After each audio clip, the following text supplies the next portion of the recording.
El Salmo 139 y su verso 16 dice: tus ojos alumbraron los códigos que estaban escritos en mi espíritu como si fuera un prisma, que al encontrar un mentor con la palabra correcta los códigos se descifrarían y así se cumplirían todas aquellas cosas que estaban escritas en tu libro sin faltar ni una de ellas. Aquí tiene realmente un vislumbre espiritual.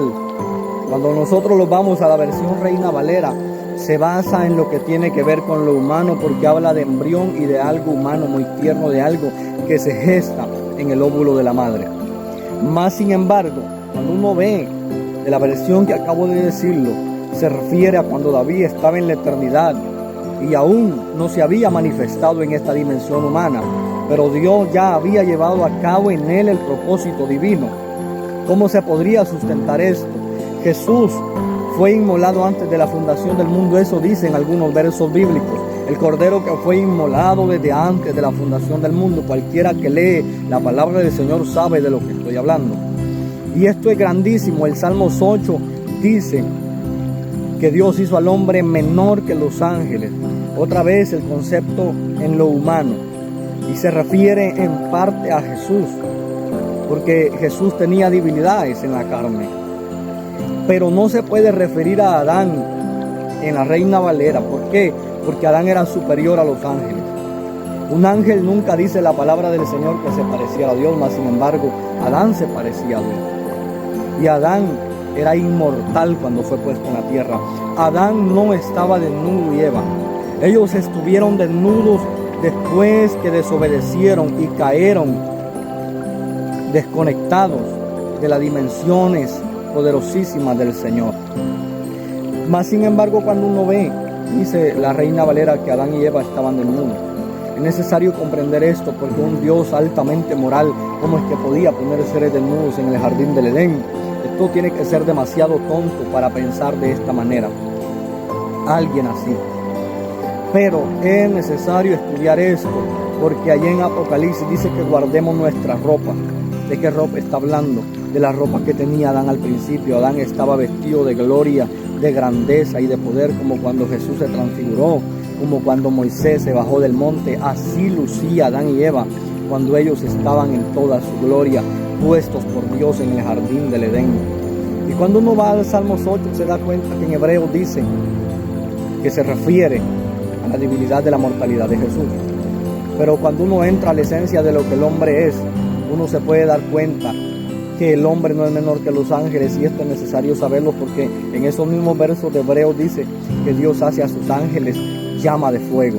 Esto es poderosísimo. A mí me parece algo grande comprender esto. Cuando uno ve realmente Jesús no murió en cruz, Jesús fue clavado en un madero, pero la iglesia tiene esto porque así lo aprendimos, porque así lo estudiamos, y decir esto en nuestro tiempo, eso es falsa doctrina para mucha gente. Y es bueno que muchos de los que tienen ese concepto se queden así, porque no todos podemos tener acceso al conocimiento. Hay gente que les sale mejor tener un poco de ignorancia porque así pueden ser salvos. Y hay algo otros que sí les es necesario el conocimiento porque se van a parar en estadios, se van a parar frente a multitudes y no pueden ir con ese concepto caído y tan bajo, porque se van a parar frente a gente que sabe, y muchas veces fíjense lo que pasaría. Esto es necesario saberlo. A mí me parece algo grandísimo, porque no se puede revolver una cosa con la otra. Siempre hay un hilo que separa algo y algo y pone diferencia entre todos. ¿Por qué? Porque no nos podemos quedar con el estudio sin tener una relación seria con Jesús. Preferible es tener temor de Jehová y tener una vida seria delante de Dios que acceder al conocimiento. Por eso hay muchísima gente que no se mete a estudiar porque tienen miedo a fracasar, tienen miedo que eso sea falsa doctrina, tienen miedo de desviarse. Pero la apostasía realmente es un espíritu que se llama espíritu de error.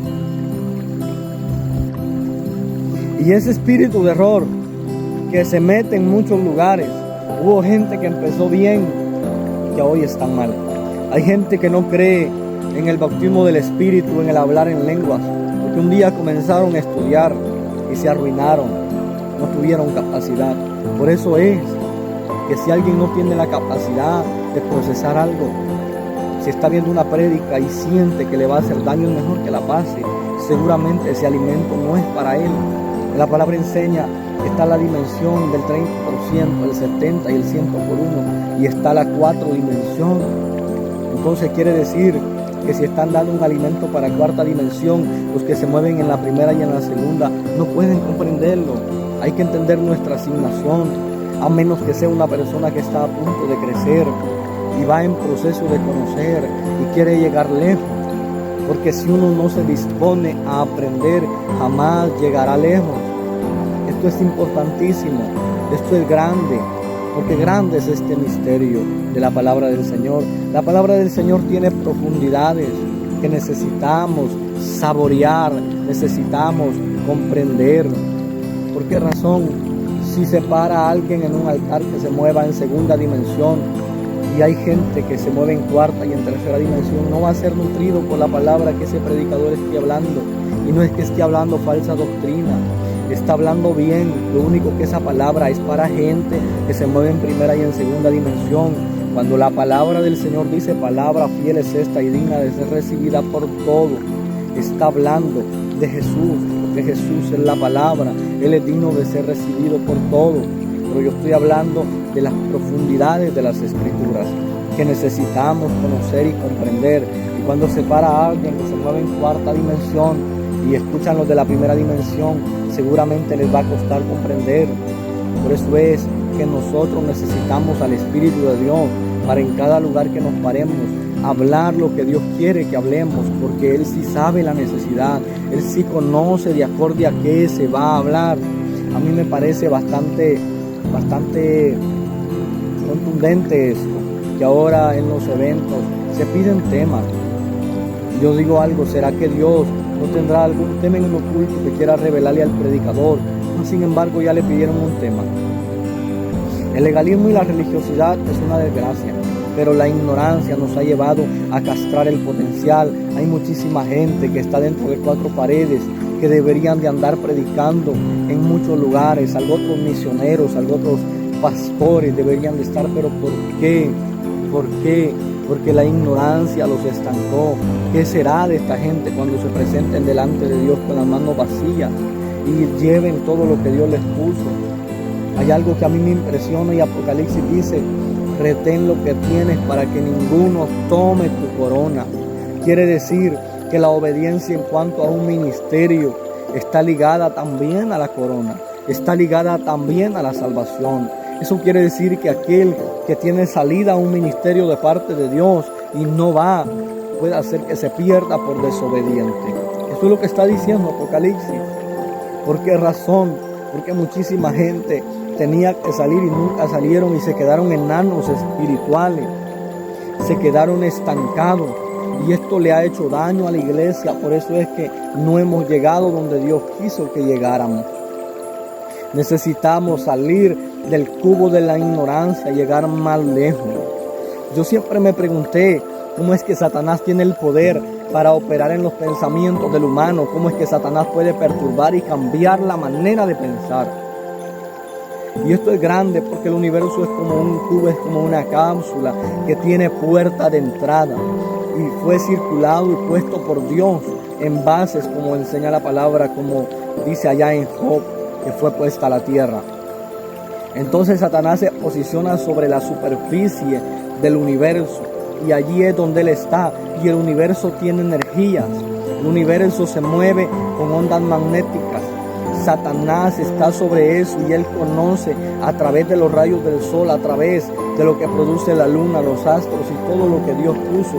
Ahí es que Satanás se mueve. Por eso es que Juan dice que el mundo está bajo el maligno, porque ahí es que él se mueve.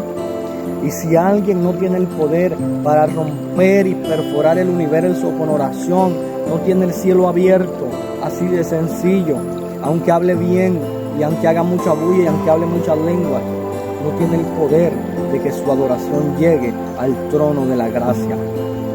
Satanás ya no es el príncipe de este mundo. Satanás es un reo condenado a muerte.